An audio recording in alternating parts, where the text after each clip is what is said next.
Assalamualaikum warahmatullahi wabarakatuh. Perkenalkan, nama saya Yuwan Ferdinand dengan NPM 1817051014 dan di sini saya akan mempresentasikan hasil kerja saya terhadap ujian praktikum Machine Learning kelas A dan sebelumnya saya akan mendownload dan perhatikan data dari Epileptic Seizure di mana ini kita download dari sini ya. Pada website ini sudah disediakan Machine Learning Repository dari UCI ini, dan di sini kita menggunakan data Epileptic Seizure Recognition Dataset. Jadi ini kayak identifikasi gejala-gejala epileptik begitu ya. Lalu untuk number of attributes-nya itu ada 179. Lalu ada datanya itu ada 11.500. Lalu data ini didonasikan pada tanggal 24 April 24 Mei 2017. Lalu untuk atribut karakteristiknya itu integer dan real atau bilangan bulat dan bilangan real.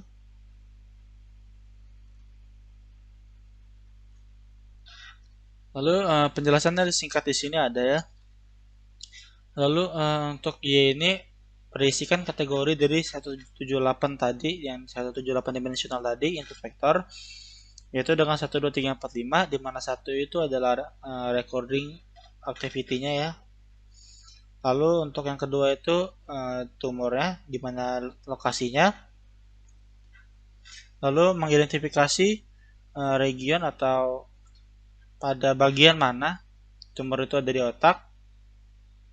Lalu mata tertutup ya, recording sinyal EEG ya, dari pasiennya dari mata mereka saat tertutup, lalu pada saat mata mereka terbuka gitu pasiennya ya. Lalu kita tinggal masuk saja ke RStudionya. Nah, di sini saya sudah menjalankannya terlebih dahulu. Kita clear dulu aja. Tujuannya adalah untuk mempersingkat durasi dari video ini gitu. Jadi saya sudah membersihkan konsolnya menggunakan sintaks ini. Lalu untuk melihat suatu data pada RStudio, kita perlu mengimportnya terlebih dahulu sebelum bisa kita view ataupun summary. Oke, kita import dulu terlebih dahulu. Ya, sukses ya, seperti ini. Dan sini hasil download dari website tadi, namanya itu data CSV, dan data CSV-nya sudah saya taruh pada files directory project yang sedang saya jalankan ini supaya dapat dilihat. Lalu melihat data yang diimport, kita tinggal summary. Bedanya summary sama view ini, jika summary kita akan dapat melihat struktur tabel tersebut, data-data tadi itu di konsol ya. Sedangkan untuk view itu ia akan membuat seperti istilahnya tab baru untuk melihat tabel tersebut. Nah, dan kita akan menggunakan ini untuk membandingkannya pada normalisasi data. Karena sesuai pada soalnya, untuk nomor 1 itu penjelasan data dan analisis, isi datanya apa, korelasinya apa, dan normalisasi sebelum dan sesudah itu. Perbedaannya, kita akan menggunakan tab ini saja supaya aman walaupun data diubah-ubah, maka data ini akan tetap sama karena sudah kita view sebelumnya. Oke, sekarang kita akan mengubah kategorinya. Tadi kan jika kita lihat pada websitenya penjelasannya itu kolom bukan kolom, untuk X1 sampai dengan X178 itu berada pada kolom 2 sampai ke 179, di mana kolom 1 itu berisikan dari kolom X ya. Nah, seperti ini. Nah, ini X ini. Kolom X itu tidak berisi angka, maka tidak bisa kita hitung-hitung. Lalu untuk kolom terakhir, di sini hanya 1 sampai 50 ya. Pokoknya untuk kolom terakhir itu berisikan kategorial Y. Itu 1 sampai 5 tadi seperti dijelaskan pada websitenya. Maka yang kita ubah itu yang pada 180 gitu. Kita ingin mengubah data pada Y tadi itu menjadi kategorial. Oke, kita ubah. Lalu karena saya sudah menjalankan program ini sebelumnya, saya tidak perlu menginstal lagi karena ini akan hanya mendownload ulang dan menghabiskan memori saja. Dan di sini jika kita lihat packages-nya, untuk passage itu sudah terchecklist ya. Atau jika belum, kita tinggal panggil saja library-nya, maka dia akan otomatis terchecklist.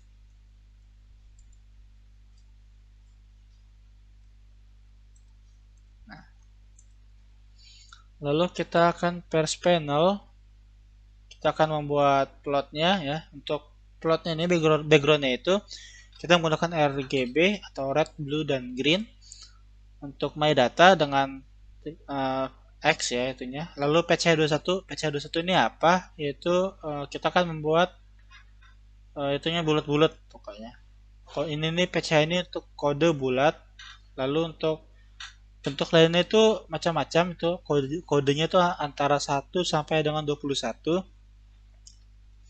Lalu kita menggunakan hanya kolom 1 sampai dengan 14 atau hanya 15 kolom pertama. Dikarenakan kita tidak membutuhkannya karena terlalu besar juga jika kita pakainya. Kita pakai ini maka akan notif margin too large. Jika kita menggunakan seluruh datanya, maka kita hanya menggunakan sebagian saja. Baiklah, kita tunggu plottingnya. Sebenarnya ini sudah muncul ya hasil running saya sebelumnya, namun di sini dia masih memprosesnya. Jika kita timpa prosesnya maka takutnya akan error, maka kita tunggu saja. Dan hasilnya maka seharusnya akan sama persis seperti yang sudah tampil ini. Mungkin saya akan mempercepat durasi dari videonya karena akan terlalu lama jika saya menunggunya. Oke, sudah selesai ya. Di sini. Mungkin ini sedikit apa ya istilahnya error lah. Karena datanya memang terlalu banyak. Seharusnya tampilannya seperti yang tadi.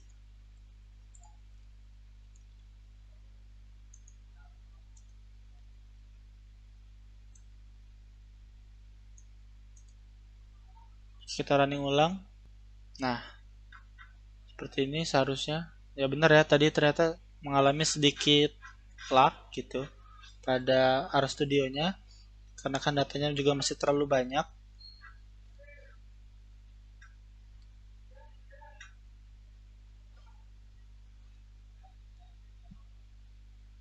Oke, telah selesai. Selanjutnya kita akan menormalisasi datanya. Kita akan menghitung mean antara kolom 2 sampai 179, di mana ini adalah letak dari X tadi ya. Antara X1 sampai X179.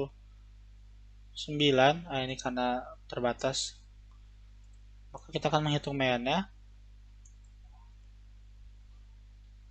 Ini akan memakan waktu yang cukup lama juga, karena kan datanya juga banyak ya. Dan sebenarnya saya seharusnya tidak perlu merunning ulang ini karena saya sudah merunningnya sebelumnya. Oke, sudah ya. Mean datanya sudah, maka di sini seharusnya muncul. Oke, kalau gitu langsung saja kita view saja mean datanya. Mungkin sedikit lama. Nah, di sini sudah ada ya tuh, sampai 178 maksudnya. 178. Oke. Itu meannya. Lalu kita akan membuat standar dari metadata kita buat standar. Dan ini panjang ya, harus sama dengan meannya ya. Semua ini harus sama karena jika tidak sama dia akan terdapat warning harus sama pokoknya scale-nya. Oke. Nah, ini kita view normal data, normalisasinya. Nah, ini dia. Jadi perbedaan antara normalisasi setelah dan sebelumnya. Nah, jika pada mean data ini terdapat perbedaan yang cukup jauh ya.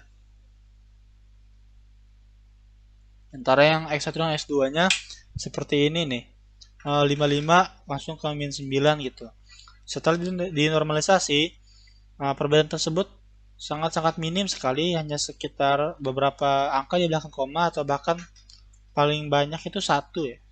Satu angka saja. Itulah fungsi dari normalisasi tersebut.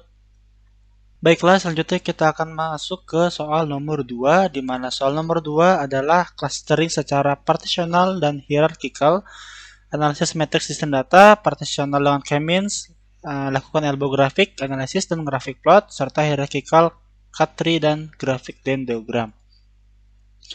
Oke, kita clear dulu ini konsolnya sebelumnya, jika sebelumnya ada tulisan-tulisan biar tidak meribetkan mata. Lalu kita import library-nya Stitch. Sebelumnya kita kan sudah melakukan downloadingnya ya, jadi hanya sekali saja. Lalu selanjutnya kita akan menghitung distance datanya. Jadi kita akan menghitung jaraknya menggunakan di sini metode Manhattan. Oke. Dan berhubung di sini prosesnya akan sangat-sangat lama, mungkin saya akan mempercepat durasi dari videonya. Langsung ke hasilnya saja. Oke, di sini sudah selesai distance datanya, ya. Dan di sini jika kita lihat distance data sudah ada seharusnya.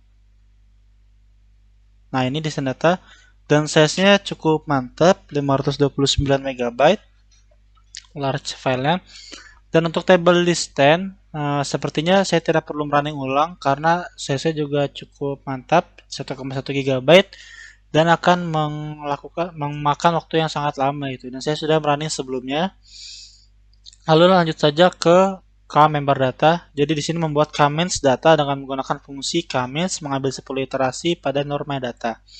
Jadi di sini kita mengambil iterasi dari data yang sudah dinormalisasi pada soal nomor 1.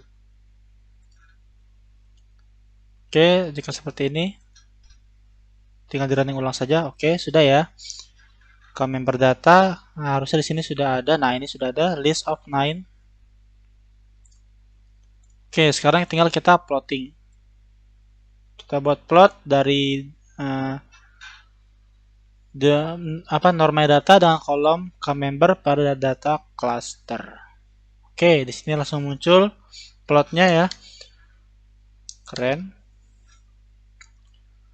Oke, partisi clustering elbow. Sekarang membuat OSS dari fungsi nrow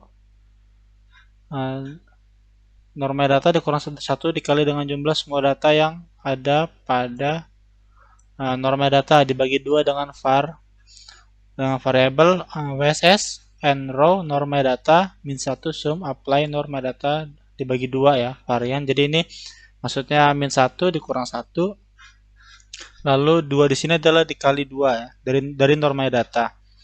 Kemudian di sini menggunakan perulangan for i dari kolom 1 sampai dengan kolom 5. Lalu di sini mencetak fungsi comments dari data norma data pada data withins. Lalu membuat plot elbow dari kolom 1 sampai 5 dari data WSS dengan tipe B. Kemudian di bawah terdapat bacaan 6 cluster di bagian kiri plotnya terdapat bacaan WSS. Jadi di sini maksudnya XLab adalah jadi kan plot itu kan dari sumbu X dan sumbu Y, di mana X ini akan memiliki tulisan name of cluster keterangannya dan Y itu memiliki WSS. Jadi selanjutnya kita run aja biar kelihatan. Nah, jadi di sini nama of cluster adalah sumbu X dan untuk sumbu Y-nya adalah WSS. Lalu di sini hierarki clustering dengan menggunakan fungsi hack class dari data desain data tadi dengan menggunakan metode average. Jadi kita tinggal langsung running saja. Kita menghitung average-nya. Oke, mungkin di sini akan cukup lama juga dan saya akan memotong videonya. Oh, tidak, ternyata langsung selesai juga. Lalu kita akan membuat plot dari norma data hierarchical cluster tadi. Oke, mungkin di sini akan memakan waktu yang lama untuk gambar plotnya, walaupun di sini sudah selesai ya. Tulisannya sudah selesai. Seharusnya muncul juga. Nah, ini. Jadi dia akan menurun seperti ini. Cluster dendrogramnya ya. Kita akan membuat cluster dendrogramnya. Lalu untuk membuat plot K3 dari norma data class dengan mengambil 5 sampel, kita membuat kudegram MyData K3 nor MyData H class 5 ya, karena hanya 5 sampel saja. Oke, sudah selesai. Lalu kita tabelnya melihat table dari yang kita buat sebelumnya, kodegram. Nah, ini. Jadi ini 1 2 3 4 5. Jadi ini kategori ya. Lalu plot ini semacam pembuktian mungkin. Lalu plot kodegram MyData, kita buat plotnya. Nah, ini plotnya yang masuk ke kategori L2 dan seterusnya. Oke, selanjutnya kita akan masuk ke nomor 3. Untuk nomor 3 ini kita klasifikasi dan prediksi menggunakan naive Bayes. Kita misalnya data 80% training dan 20% dataset. Lalu model naive Bayes, hasil prediksi training dan analisis akurasi, dan hasil prediksi testing. Dan kita akan clear dulu konsolnya. Lalu kita menginstal packages Deplir. Oke, dia akan mendownload ya instalasi ini. Dan ini hanya sekali. Oke, kita naik biasanya kita download juga packagesnya. Dan untuk PSCH ini kan kita tadi sudah, tinggal kita load saja 3 library ini, ketiganya. Oke, sudah ya. Ini memang seperti ini. Oke, sekarang kita merubah tipe data pada kolom X menjadi faktor kategori. Oke, dan di sini kita akan merubah tipe data kolom Y juga menjadi faktor kategori. Lalu kita set sheet untuk subslamping untuk partisi datanya, kita set sheetnya itu 1, 2, 3, 4. Lalu kita akan membuat dibagi ya, kita membagi datanya itu 80% training dan 20% testing ya.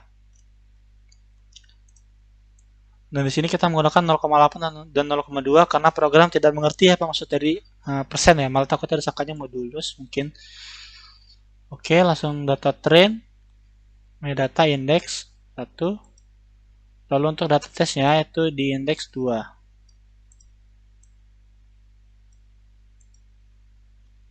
Lalu kita akan membuat klasifikasi, membuat model naive Bayes dari kolom Y.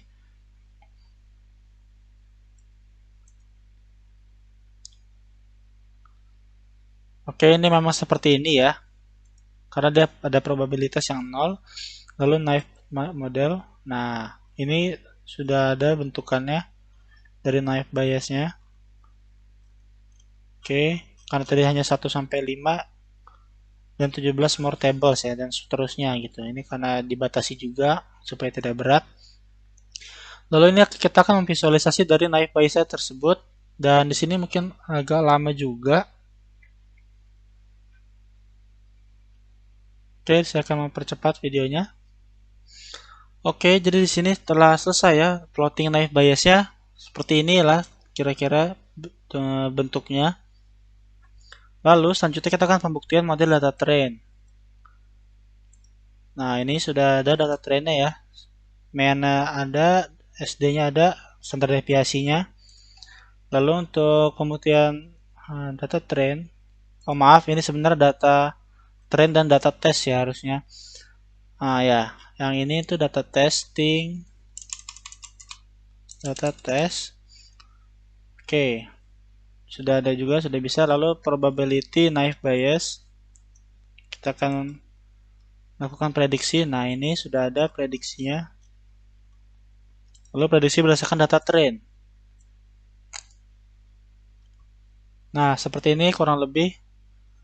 Ini warning gak apa-apa karena di sini RStudio memberitahukan bahwa terdapat kolom lebih banyak daripada yang dibutuhkan itu pada naive Bayes ini. Dan untuk tabel 2 pun sama seperti itu. Nah, seperti ini ya. Jadi pada data, maksudnya pada kategori 1 itu data yang 400 mana, data yang sebanyak 400, data 2 itu berapa gitu dan seterusnya. Demikianlah presentasi dari saya. Lebih dan kurang saya mohon maaf. Wassalamualaikum warahmatullahi wabarakatuh.